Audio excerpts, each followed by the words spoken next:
It's podcadzo. Welcome back to podcadzo, the official companion podcast to the well-known rock band, indie rock band. Cadzo. Wow, dude, really on the same wavelength today. It's like, how you gonna up your own intro? I'm Colin, joined by my co-host Julian, as always. It's Cuke, guy. Cuke and Leonard in the morning, In the evening. When you're trying to go to sleep at night, I'm gonna be in your ear like, hey, wake up! Are you sleeping yet? wake up! I gotta tell you something. Do you remember that one time? Hey, wake up! Got a very special episode today. We have our friend and friend of the pod, talented. Yeah, not friend, just friend of the pod. Friend of the pod. Purely pod friends. Mm-hmm. No, he is truly my old friend, and very talented rapper. Wonderfully talented. Alux, Austin Luxurious. Alux, he doesn't go by Alux anymore. So Austin Luxurious, yeah. AKA Austin Juice. So look forward to that here in just a moment. Yep. But how you doing? Dude, we're plugging along. I don't know if you guys want a back update, but I'm going to give it to you anyway. My back's better now. So there it is. We rehearsed earlier. Mm-hmm. It was a rare rehearsal before the pod. Rehearsed before pod. You can see my sweat on my forehead. And Julian played wonderfully. Did you stretch before rehearsal? I stretched earlier this morning. I also did a little warm-up before you guys got here, which was nice. Just like hit some notes on the snare drum. I hadn't played drums since, like 4 weeks ago? It's the longest I've gone without playing drums for a very long time. Yeah, you said you hadn't even really been I in did the not basement come downstairs. No. Yeah. There's no need for me to be down here, really, if I'm not playing drums. I guess we came down here to podcast last week. True, we that did was do last that time last I was week. down here. But yeah, it was good. I think today, I don't want to speak for everybody, but we've been working on some new songs, and today's the first day that some of the songs really started to feel like songs. Mm-hmm. Like three respective parts going together and actually working at the same time. And yeah, I felt like I played pretty good today. I felt like you played pretty good today too. Thank you. Felt like Benson didn't. Benson. Dude, so glad we can finally talk about this now that he's gone. Yeah. Whew, he was mean today too. Yeah, he was mean. He came in and he immediately just slapped me. Yeah. Yeah. So anyway, how do you feel about the new songs? I hate them. Do you want to describe? Yeah, I think that's the vibe whenever you're working on something new for the first time. You're kind of just like, damn, is this anything? Does this suck? I don't know why we're trying so hard at this, because I truly hate writing music. I truly hate playing music. I hate myself when we're doing anything with the band. All right. Well, yeah, we should probably stop then. Yeah. All right. Well, well, thank you guys enjoy for this interview with Austin. It'll be the last thing we ever do. No, I got a video for you. Have you ever seen this one? Ooh, are we doing videos today? I got to show you. I got one video. I've been wanting to show you this for a second. Here we go. Oh, I think I've seen this. Have you seen this one? I think so, but I want to watch it again anyway.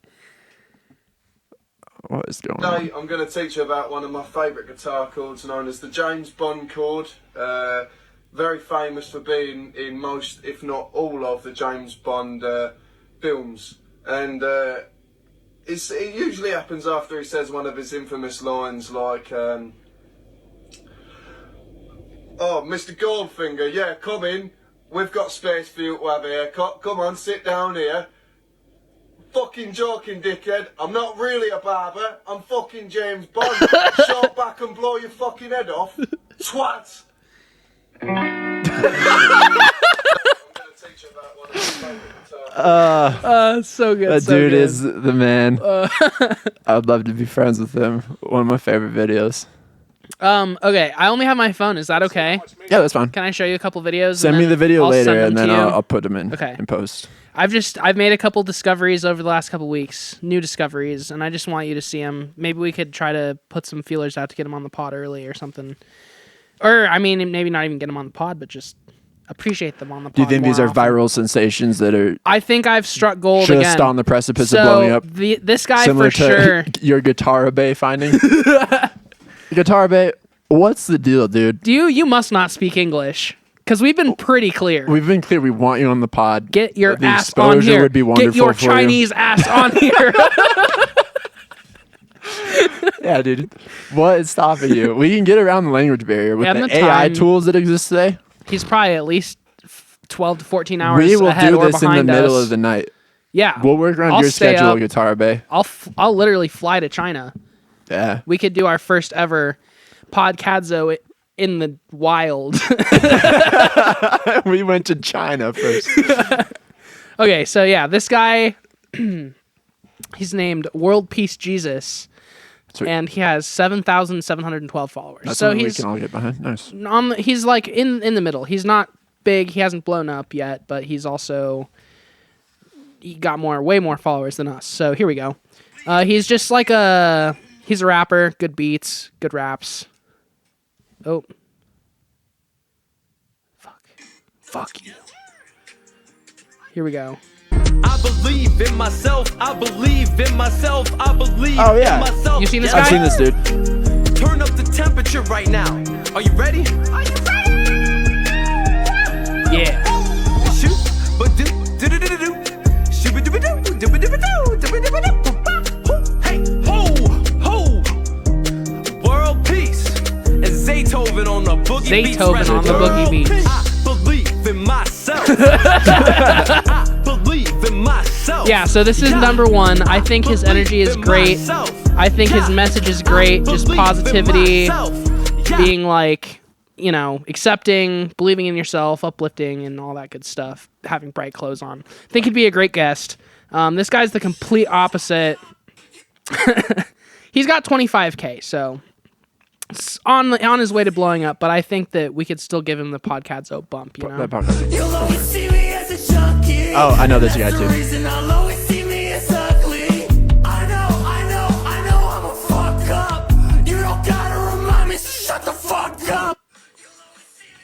So, like, kind of the opposite of the last guy. Very angry, like, punk vibe, emo vibe, a lot of curse words. But I think he'd still be a good guest. I think he's got a story to tell for sure. So that's my next pitch. Curse words are something I'd be concerned about if he were to come on Podcadzo. Yeah, because we're a very clean podcast. We don't stand for cursing around here. And I also don't want him to have, like, a mental breakdown and start being like, you guys just hate me and want me to die, and then starts, like, cutting himself or something. I could imagine it going there. This guy I don't want on the podcast. This is just a really good cover. I don't want him on the podcast. Oh, nice.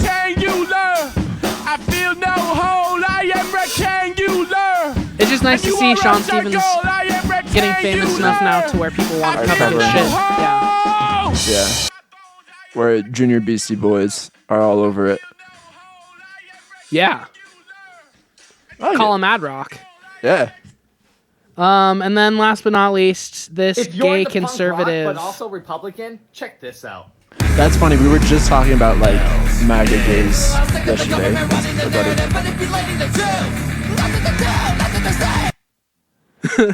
I really hate this POV. POV, you found an independent gay punk artist who voted red and is anti-government. I'm really glad that you mentioned that, Colin, because literally every single video that I've ever seen this guy post since I started following him, is POV. The caption is like exactly that. It's like, POV, you're gay and you voted for Trump. And it's like... And you're like, I don't need a video to tell me that. That's my POV. You don't really need to write a whole song about it either, guy. Like, yeah. You can be gay and vote for anybody. The two things aren't mutually exclusive. No one thought that they were. And furthermore, you don't have to be straight to vote for Trump or gay to vote for Trump. You just have to be mentally fucking deranged. Yeah. And you're slightly more mentally deranged to be gay and vote for Trump. Well, yeah, his music definitely tells me he's mentally deranged. Yeah. So I don't want him on the pod either. I just thought it would be something to show you because, talent is talent. Talent recognized talent. Hey, Julian. Yeah. I want to say something. Great videos, dude. Thank you. High quality stuff. That was a good yield this week for both of us. Oh, yeah. I had that James Bond chord video from like 6 years ago. You had some... I've been sitting on a few of those TikTok for a few cringe. weeks. Yeah. Yeah. Well, cool. Anything else before we get into the interview with Austin? Send it on over to the interview. All right. Everyone enjoy. Everyone enjoy.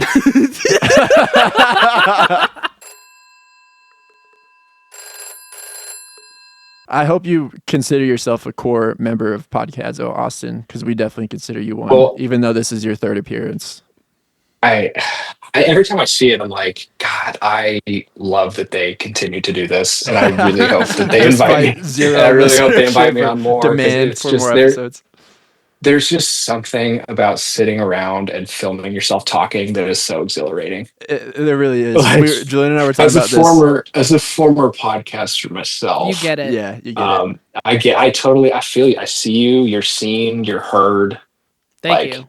not just by me, but We were honestly, I am really stoked to be back. I appreciate you guys having me back.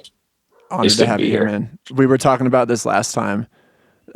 We kind of accidentally started the last podcast by just kind of self-consciously validating or justifying why we do this to the audience. And we're saying even if 0 people listen to this, Julie and I would still be down here recording ourselves talking just because it's so much fun. There doesn't even have to be Oh, a yeah. camera, really. Just the illusion of that The something illusion is exactly. capturing what's There's happening. a bright light near us somewhere. That's all we need. But we were off to a good flow, and this is actually something I wanted to talk to you about, Austin, is you're such a prolific guy. I, since releasing the album, have experienced a tremendous sense of burnout. And I guess for lack of a better word, sort of writer's block. Coming out of it now. I think a lot of it is due to mental health. And you were talking about that with anxiety. So how do you approach writer's block? Is there a way are you someone who just tries to power through it? Or do you let it be and just go with the flow? Like, I put together, it's still getting mixed right now, but Tao and I, and then our buddy Austin, who does a lot of beats and stuff for us, and then his girlfriend, like the 4 of us just started putting together a song, and I legit had a verse written, recorded, sent to them in the span of maybe like 25 minutes. Wow. And that is so few and far between for me anymore, because that type of shit used to happen to me all the time. Like, the inspiration would come, but I feel you on the writer's block, man. Like, I feel so much like self-consciousness about songs being super repetitive. Like, I get that's kind of the nature of the music, especially when you have a lot of recurring themes and like need to put out a lot of projects and stuff, kind of the nature of the beast. But honestly, what I really liked to do would like just scroll Twitter or Reddit for a while, just start writing some stuff down. Like, this could be a reference. This could be a reference. I think about shows I watch. Just try to like put all those basic ass things like fuck bitches get money, but like talk about it while I'm watching a Scrubs episode. And then, but there are other times where I'm just so stuck that I will type into ChatGPT and just be like, give me an idea of like a Juice World type of verse. And then I will take that and make my own song with it. And like, sometimes I'll just take the idea. Sometimes I'll take the line and rearrange the stanza. Sometimes I'll just do what it's generated backwards. A lot of the time it's shit and it's so corny. And I'm like, I can't do anything with this. But I do all sorts of shit to kind of power through. And sometimes it's hitting and other times it's not hitting at all. For sure. For me, like, as we were releasing the album, I was trying to remind myself, like, this is a big accomplishment, something we've been working towards for a while. You should feel proud about this, and then like take the time you need afterwards to like celebrate it and just chill for a little bit, recover, enjoy it. But like you're saying, with like the landscape and the pressure that's on people to constantly release stuff today, I was feeling that tremendously, like right after the album. And it was nice to have listeners, like a good Spotify base finally, and from other streaming platforms too. And so like in the back of my head constantly then and still is like, we need to put the next thing out, or like listenership is going to drop to 0. And it's just not a conducive environment for making good music, in my opinion. It's tough. But I want to be prolific. Well, I just like got to balance the two ideals. I think what I had really started leaning into for a long time was I don't get me wrong. I love to write verses and I love to be witty and I love to rap.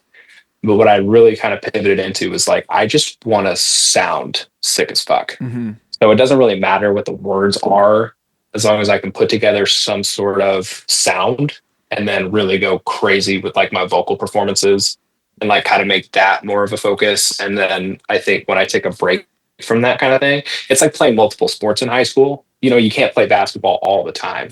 Your legs are going to give out. Sometimes you got to play soccer. Sometimes you got to play baseball. Sometimes you got to go do a play, do something else.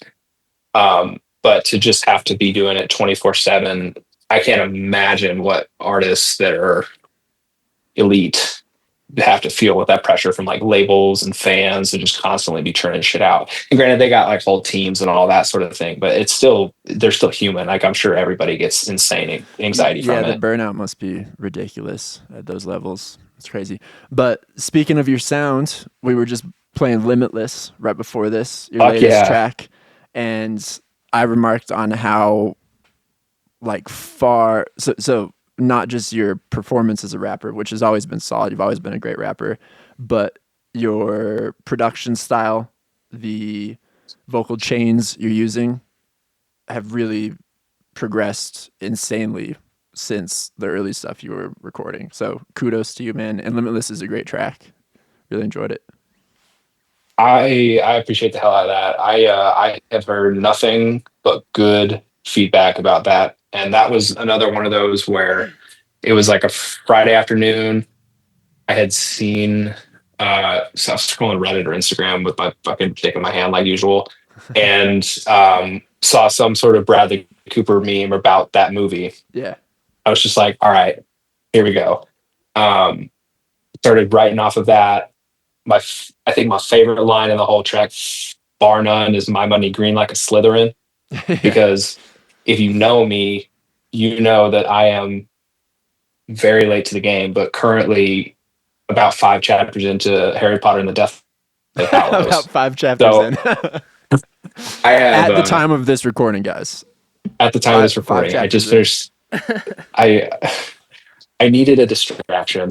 Mm-hmm. It was right after the inauguration, and I was like, if I'm going to be staring at screens all day, I'm going to download some books to my iPad, and it's going to be something to disconnect. Why not Harry Potter?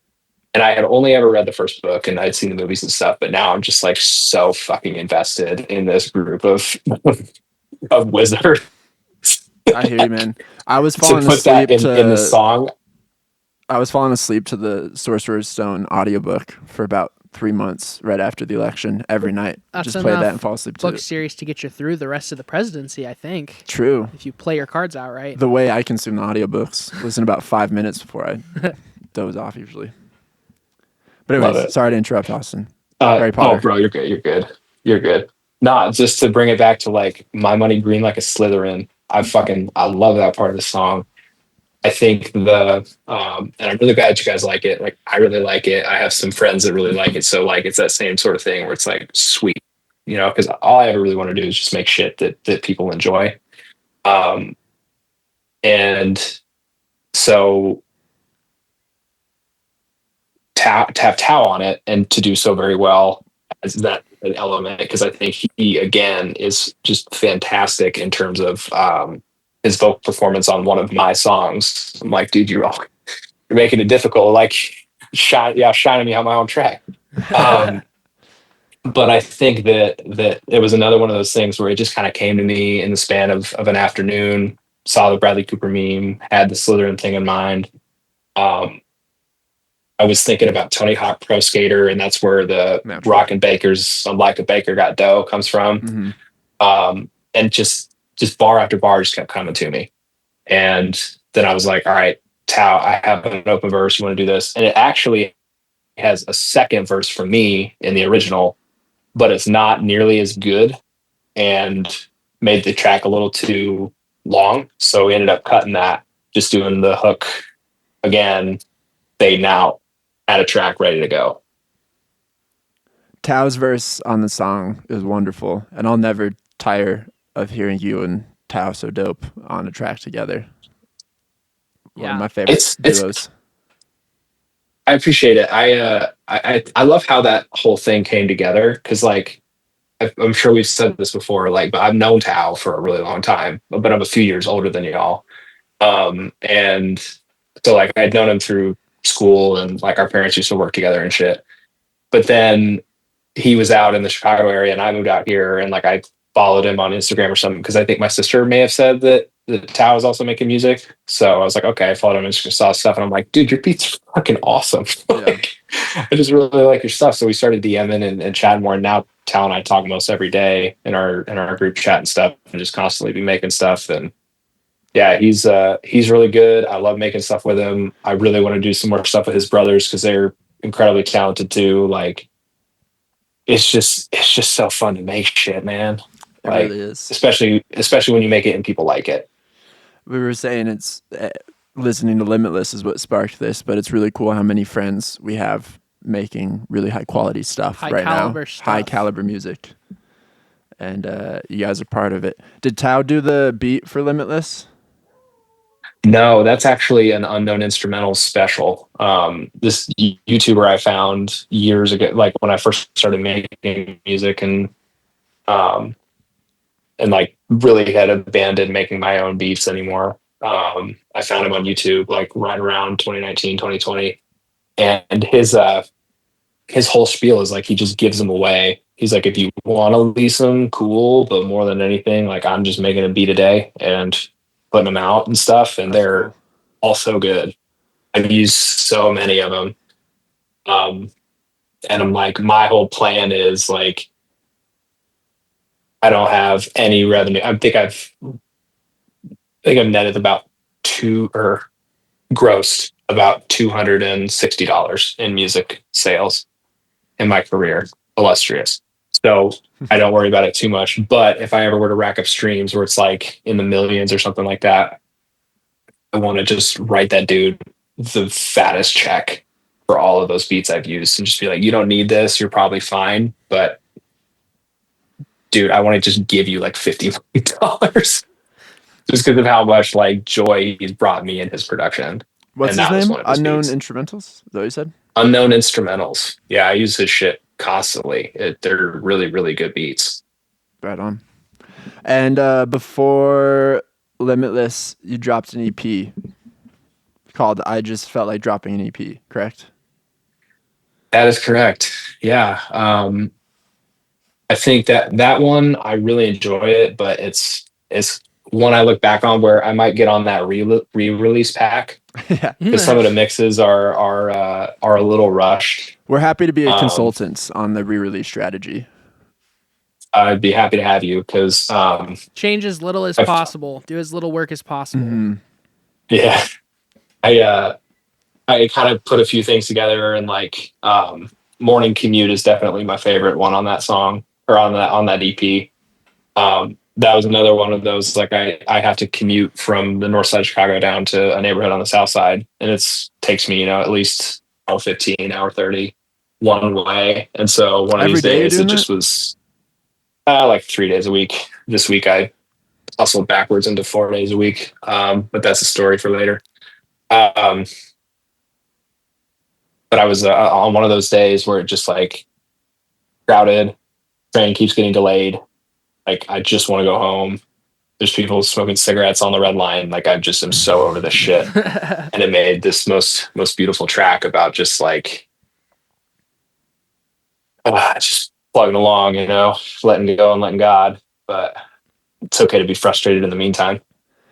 I am also a man with a long commute. Tell me about that. I'm probably doing it. I average probably just once a week. I'm doing my commute, maybe 1.5 times a week. I live in Denver, but the office I work at is in Fort Collins. Oh, fuck that. Dude. So most of the time I work from home, but 1 to 2 days a week I'm driving into the office, sometimes 3 days a week on crazy weeks. So it's nice to know I have another buddy who is on the long commute game, because sometimes I am in the midst of like an hour and 20-minute drive in the morning in rush hour traffic. I'm like, feel lonely. Like no one else has to deal with this. I'm the But only now I'll one. think, yeah, I'm the only one who's ever commuted a long ways to work in traffic. But now I'll be thinking of you, Austin. But so you can take the train, which has its disadvantages for sure. You know, the people smoking and whatnot. But that's nice. You can, like, what are you doing on the train most of the time? You reading, listening to podcasts, what? Yeah. So I used to have this crazy super commute that I do twice a week. That was 2.5 hours one way. Jesus. That I did through transit, but I never wanted to drive because I was like, it could still be 2 hours, and I can't like zone out or read a book or something like that. I freaking hate driving, and I hate driving in Chicago. And I lived way out of Chicago, so I was doing that. And we moved down here, and I was like, oh, hour 15, that won't be a problem. Like that'll feel like nothing. Then my boss was like, oh, you got to come in one more day a week. Like, and after a while, I'm doing the math, and I'm like, on a weekly basis, I'm pushing the same, if not more time commuting, living closer. Yeah. Like this ain't added up. And so yeah, it's brutal. So what I'll do is it's kind of nice right now because my wife takes a very similar commute. I gotta take 2 trains and a bus.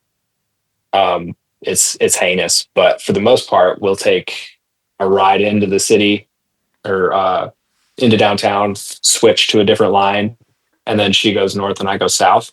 Mm-hmm. And then I still got to catch one more bus and shit. But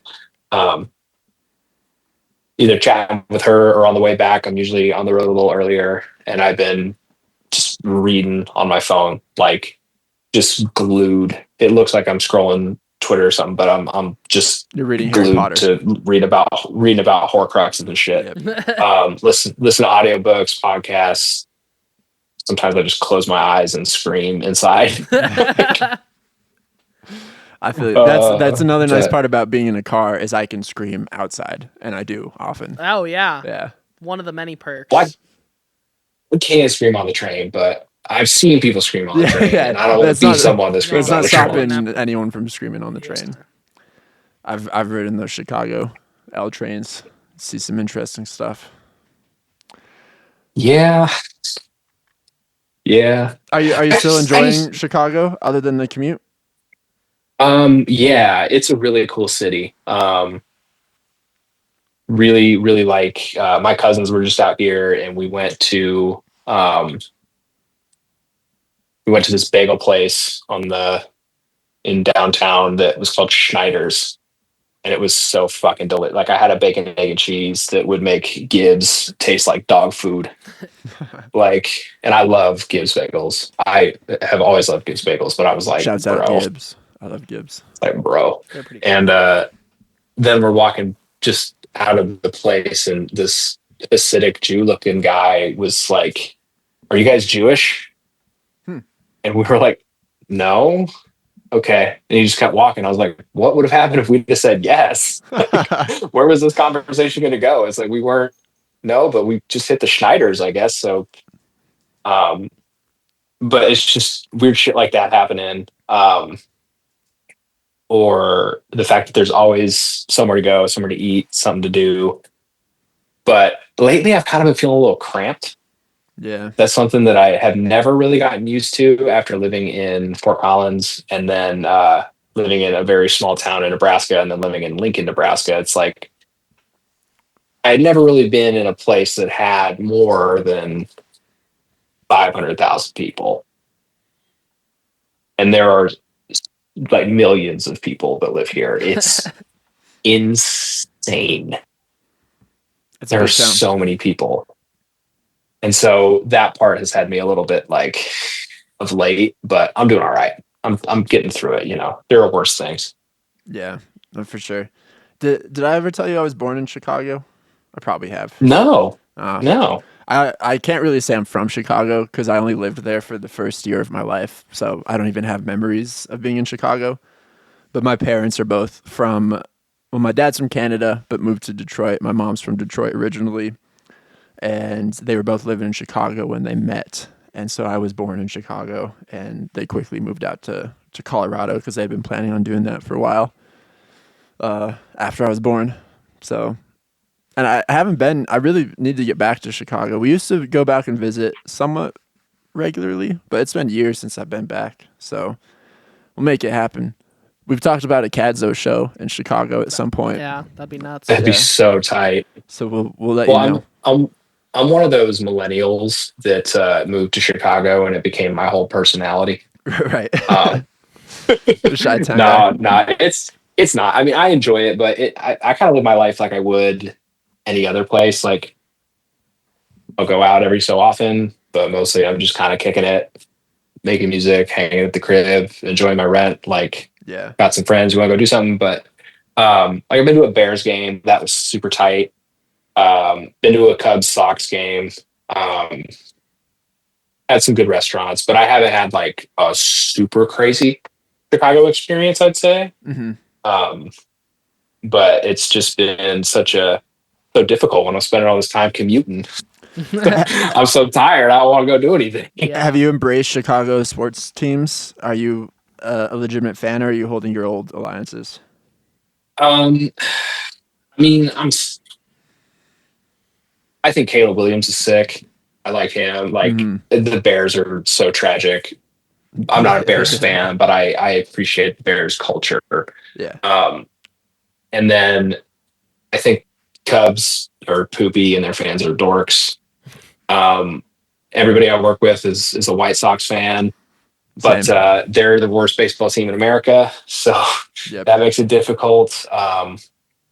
When we first moved out here and we were kind of between Milwaukee and Chicago, I was like, all right, well, I'll be a pseudo Bucks fan. That didn't really pan out. Plus, Nuggets were rolling. I can't give them up. So I'm kind of just a fan of the game, Respect. But the big thing is like I really like soccer, and I wanted to bring this to Chelsea. You did want to bring this to Chelsea. It was on the agenda. That was on the agenda because you must be thrilled with Chelsea this season. Not of late. Yeah, they've fallen off a little bit late, but they're still pretty high up in the table. They are. I think that there is so much to love about the talent that they have, except for the fact that it doesn't fit together. It's just like, it feels like it really can pop. And like, I am hopeful that they'll do well, but I think that this ownership change has been so focused on buying low and selling high, and like just having all of these super young players on these crazy long contracts that it's like, okay, but there are still trophies that we can win now. So are we going to be trying to do any of that type of shit? At first I really liked the manager. Some people think he's a dog nonce, but I think he's an imbecile. I think that their attack should be more prolific, but sometimes they just get soccered. If you're unfamiliar with the term, it's like you could control every single metric of the game and be dominant, but still lose 1-0. You know, you got soccered. Yeah. Sometimes that'll happen. Their striker's been injured. They've had several injuries that haven't been great. Their best player's kind of been in a cold slump. So it's like, but they're still fourth in the table. It's just kind of a weird season, but I will fucking take it over 12th or 6th. Like, hey, top 4 Champions League. Like, hey, cool with me. Absolutely. Nobody's catching Liverpool anyway. So no, they're having a ridiculous season.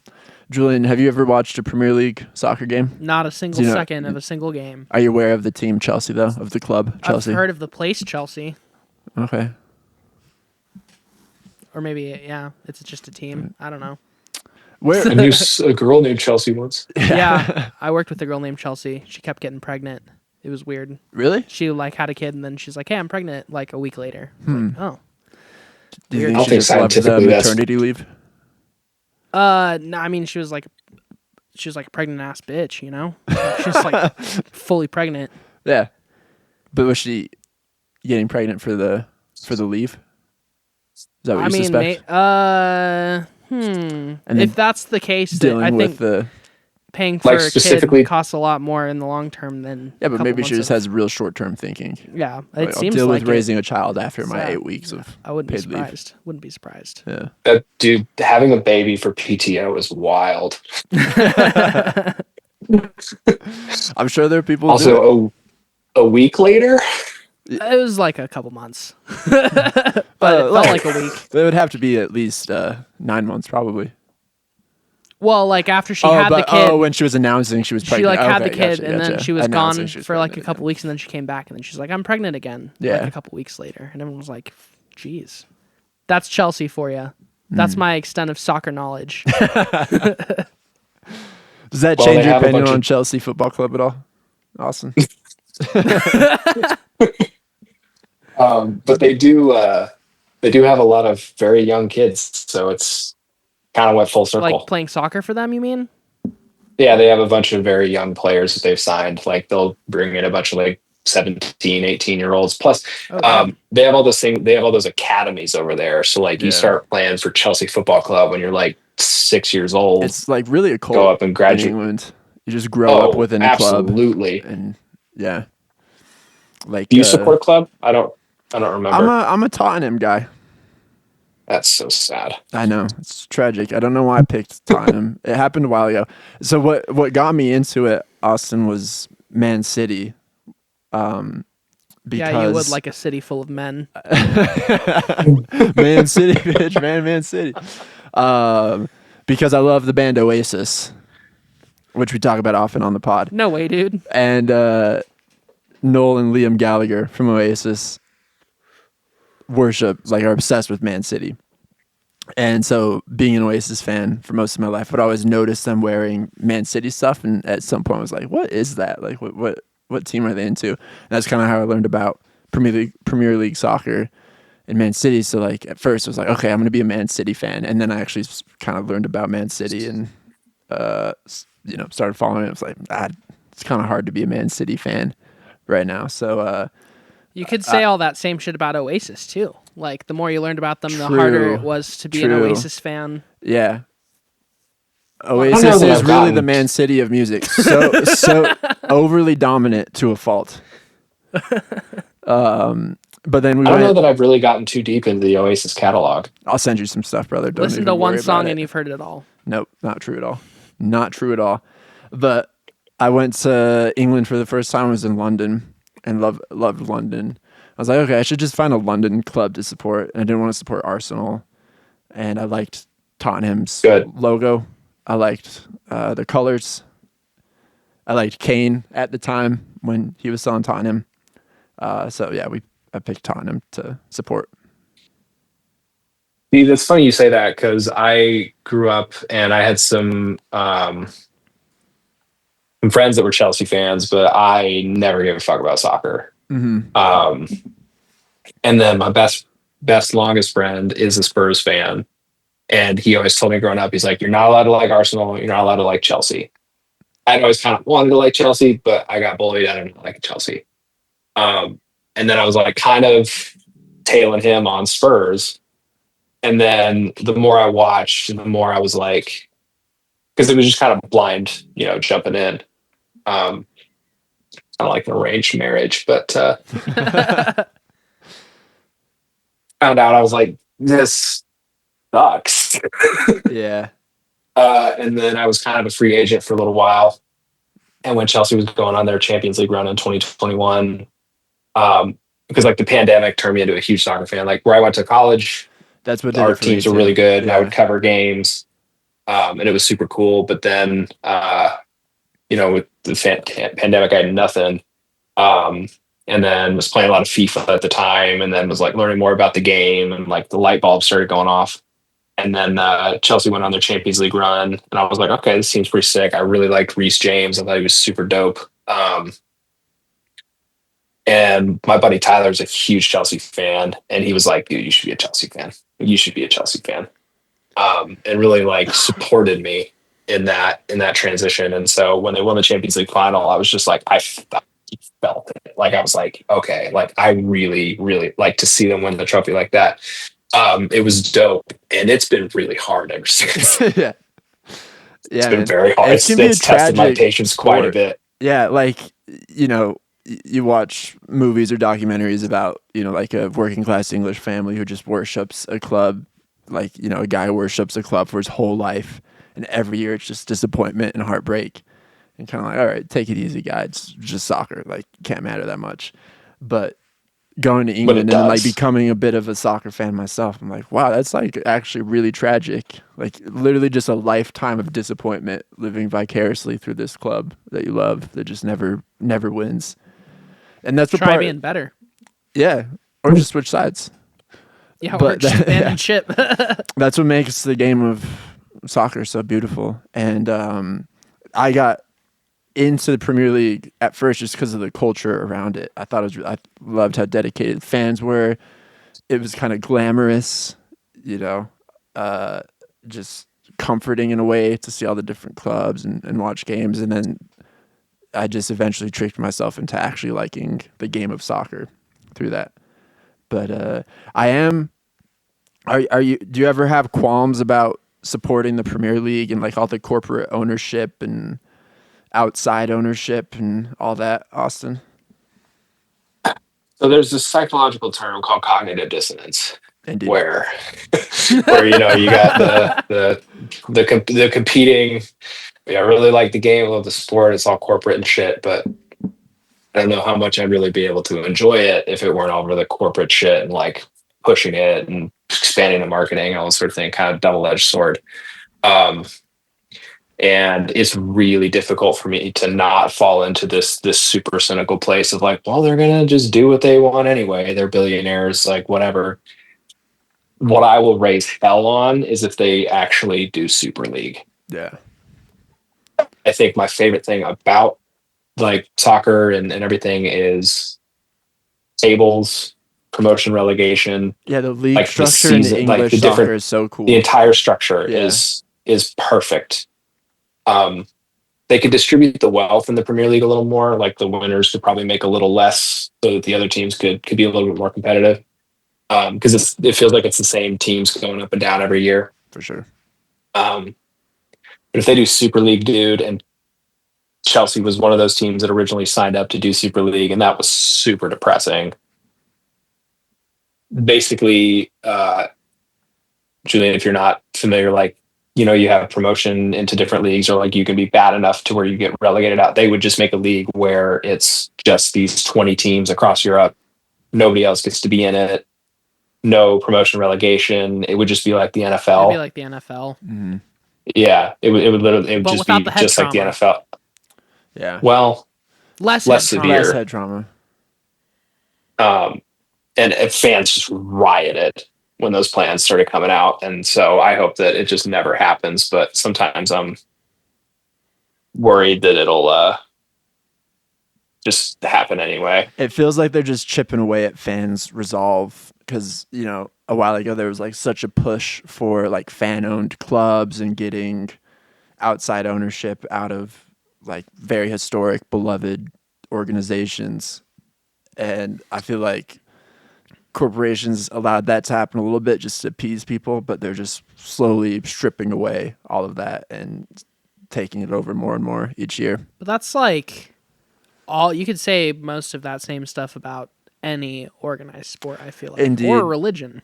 Sports in general are just in such a strange place right now because of the sports betting aspect too.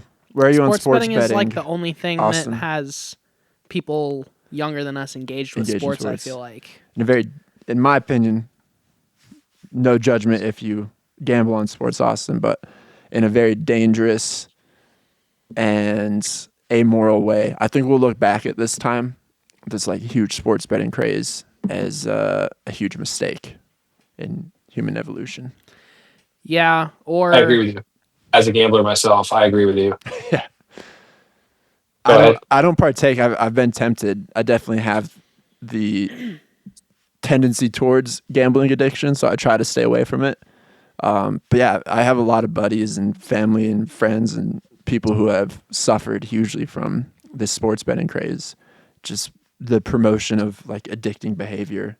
It's crazy.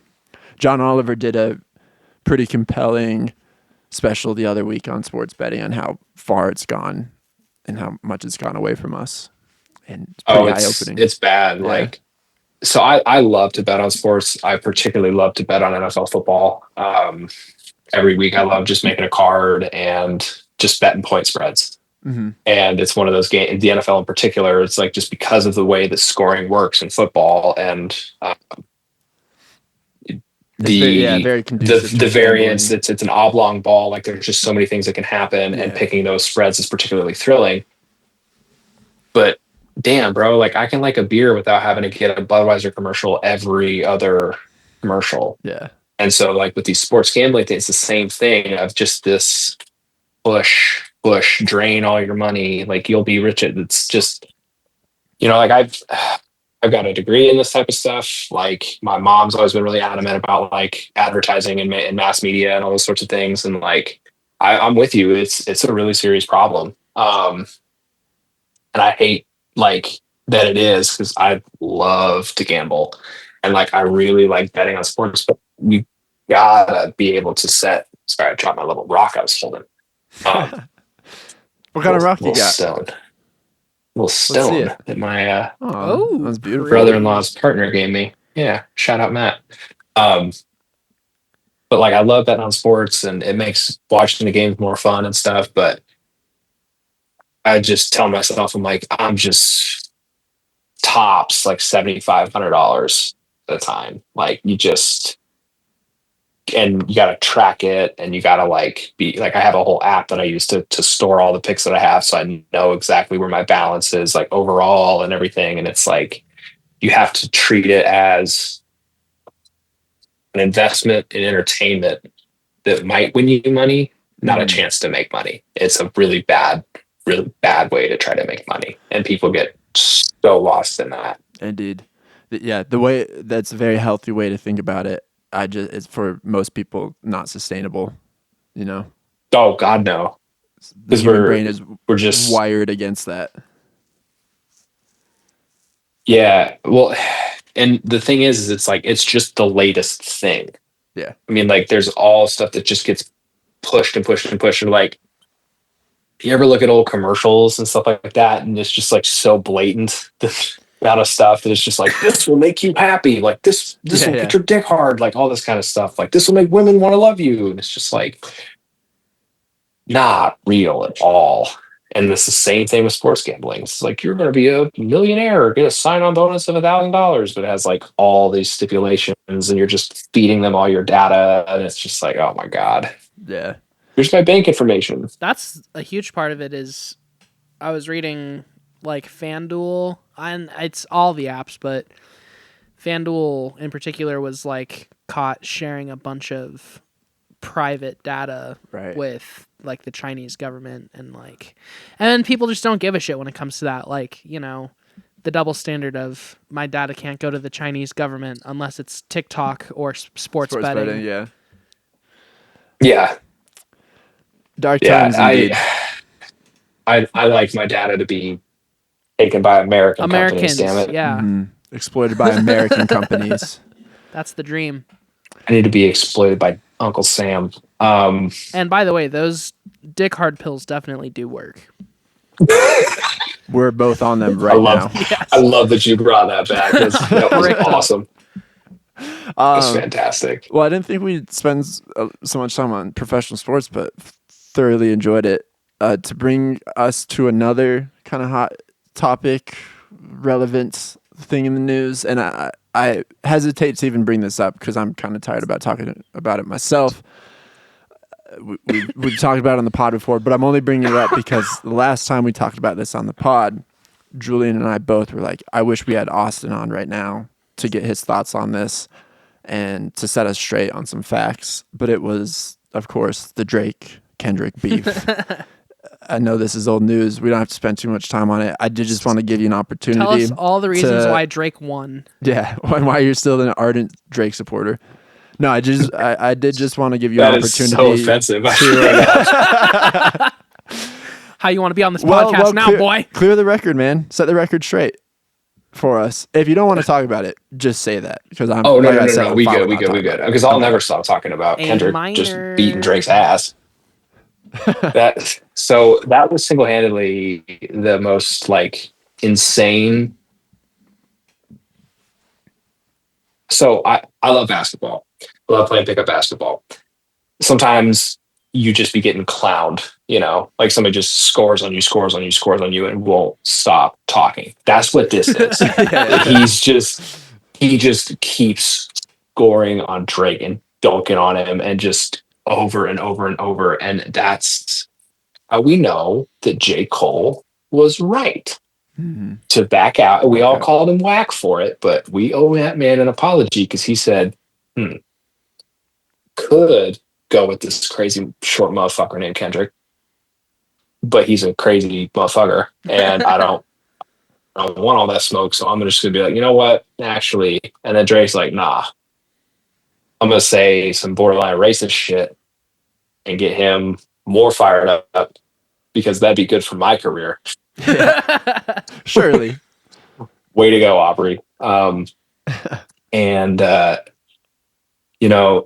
as somebody that I liked some of Drake's music, different things that I thought hit. Sometimes I was like, okay, this is kind of hard, or like this is a good beat, or this is a good feature. I can't listen to him anymore. Yeah. Like every time a song of his comes on, I'm like, ooh, but you still got fucking slap. Like, what does that say about me if I have this playing? Like, Kendrick killed him so badly that you just like my face is stanky thinking about it. And it's been months and he just keeps going. And then on top of that, Kendrick dropped a sick fucking album and did the Super Bowl and just kept dunking on that dude. Like, holy shit, he's dead. Like, give it a rest.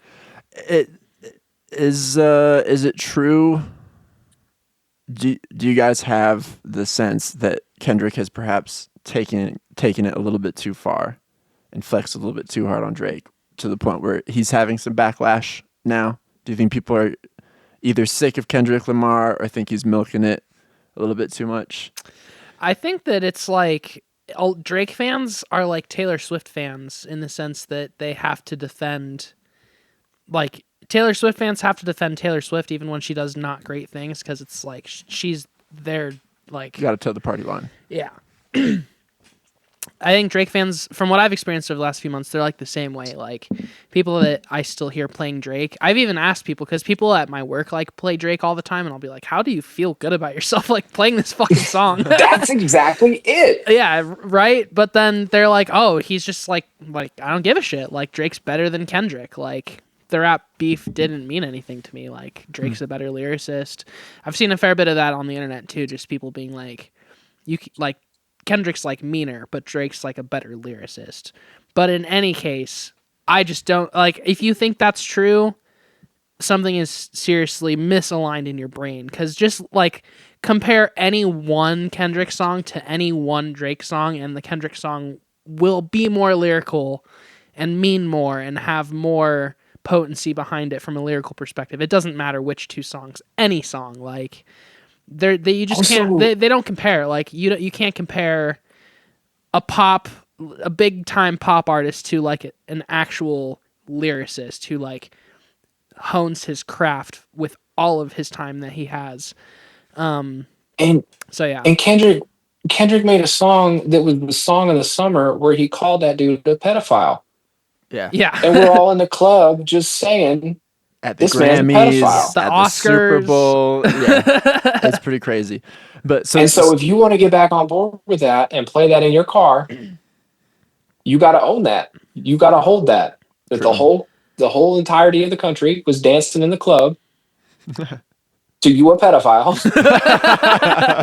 and now you're like listening to said man in your car, and could be slanderous, but the criticism I've heard of Kendrick as of late is that obviously Kendrick has always been a big rapper and has had a very loyal fan base and is always popular.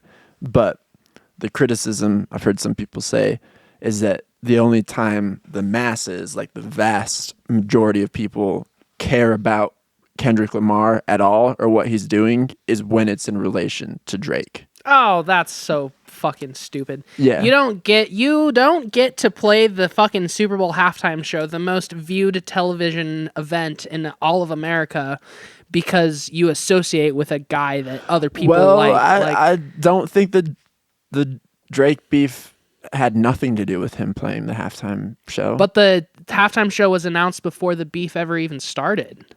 Was it? Well, like so long ago. Oh, okay. Yeah. I guess I just had my timeline mixed up. And that's the thing, like that. I feel like that's why people weren't sure what he was gonna do with his halftime show. Was like, is it gonna just be like a fuck Drake fest for the whole thing? And I think he towed the line really well of like flexing the new stuff, playing all the new songs that people are somewhat hyped about, and then also still having his like cultural moment of like, yeah, this was the song of the summer or whatever. But at the end of the day, like, yeah, I find it hard to believe, or not even find it hard to believe. I just think it's genuinely crazy. People, it's like us with U2. People will just defend Drake to the ends of the earth because of his status and his general, the way that he's viewed within pop culture and the status that he's had in the past. People just don't want that to go away. So I think they just defend that. And they're like, people have historically always seen like the more confrontational artist, or like the more, I guess, like rogue artist as like the mean one, like the fucking underdog who like only can get his success from someone else's limelight. Like, I just don't think any of that's true. I think that's just shit that haters say to convince I don't themselves. agree with it. I was only bringing it up as a criticism I've heard. I think you agree with it. I think you're a Drake stan. what has brought that on is that people are just so sick of Kendrick Lamar dominating so hard all the time. I think people are really sick of not like us. Yeah, for sure. true. And so they're just like, oh, shut up, But Kendrick. that's not Kendrick's fault. No, it's the it's not, same it's not. thing as like fucking Heart-Shaped Box. I bet Kurt Cobain was like, man, fuck that fucking song. Yeah, but yeah. everyone was like, play Heart-Shaped Box again. Like,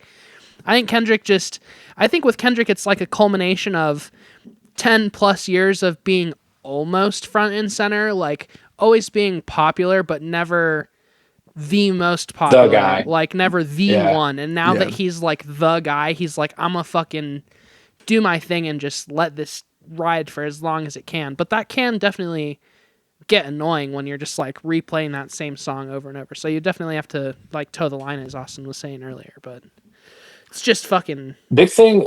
The only critique I got, his dance moves at the Super Bowl halftime show were incredibly repetitive. And as true. As a shitty dancer choreographer myself, as a shitty dancer myself, he stole my whole fucking flow. Word for word, bar for bar, bro. He was just doing the fucking Austin Drews the entire time. And I'm like, this I motherfucker always right here. called the Crip Walk the Austin Drews. Yeah, I didn't even know it was a Crip Walk. It wasn't even the Crip Walk. It was like this thing he was doing the entire time. I agree with that. Like, when I watched it with my girlfriend, the thing that we kind of both said to each other was, compared to other Super Bowl halftime shows in years past, he really didn't use very much of the real estate. Like, he kind of stayed in one place and the scene stayed pretty much the same, like, the whole time. There wasn't too much, like, crazy camera work or huge camera angles or, like, scene resets. It was basically just, like, the middle of the field, and he didn't really use too much around that. But, like, if you're doing the Super Bowl halftime show, you want to, like, fucking drop from a helicopter and like have fireworks going off and like run around the entire stadium and like I don't know, it was super different. It was a lot less conventional, which I guess isn't necessarily a bad thing, but I would have just liked to see him diversify a bit more. The last thing I want to bring up in relation to this is, did you guys see the Fantano video where he was kind of criticizing Kendrick? Yes, and I do agree with that. Yeah, I do agree with that. Do you want to do you ever watch Anthony Fantano, the Needle Drop? I've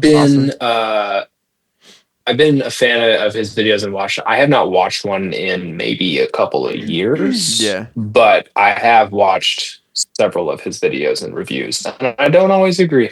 Sometimes I think he's too harsh. For sure. I think I don't always agree with him. Yeah, it's like 50-50. Sometimes I agree with him, sometimes I don't. But I always agree with where he's coming from. Like, I can always see his perspective. He doesn't just, like... Well, do you want to summarize his take on the Kendrick? I think you might agree with this, too. Well, I guess let's just start with this. Did you check out I Am Music, the Cardi record? I have not been. I've seen so many posts about it on Reddit, and I just have not gotten to it. Talk about a polarizing record. Yeah. And just been so deep learning about Horcruxes that I just haven't made.